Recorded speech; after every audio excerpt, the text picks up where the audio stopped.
در منطقه بختر ولایت ختلون بار نخست از خرمای خشک چیپس استحصال کرده می شود که برای آماده کردن آن بیش از 50 زن و دختر منطقه بختر به جای کار تامین کرده شدند.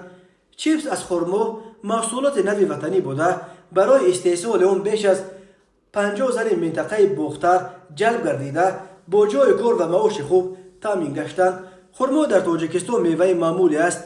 طبق آمار رسمی میدان عمومی این زراعت در تاجیکستان بیش از 3000 گکتار بوده. از هر گکتار تا 35 تن حاصل گرفتن ممکن است، اما آن میوه زود ویران شونده بوده موسم کوتاه دارد و دهقانان فایده خیلی کم به دست میآورند.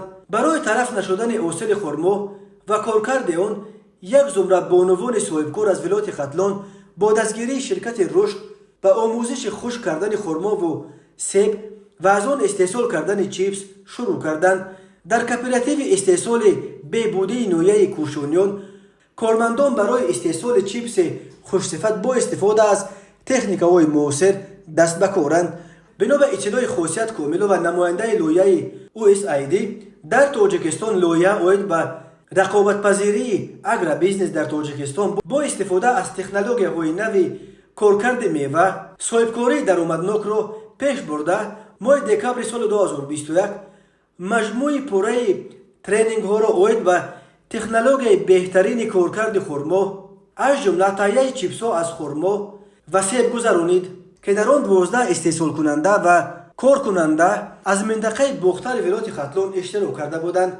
در رفت مشق‌های عملی شرکت کنندگان با استفاده از تجهیزات و اسباب‌های یاری رسان به کارکرد میوه مشغول شدند.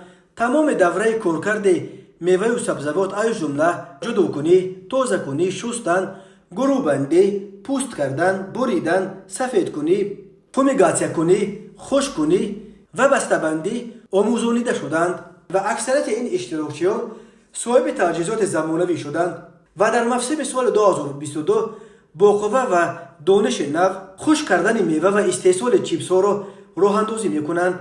اصرار داشت او خرمای خشک به دلیل خاصیت‌های سودمند و ویتامین ها در منطقه بیش از پیش معلوم می شود. در اساس طلبات بازار بیرونه و گشاده شوی راه‌های تجارت برای کشاورزان تاجیک در آینده نزدیک از خرما فایده بیشتر خواهد گرفت.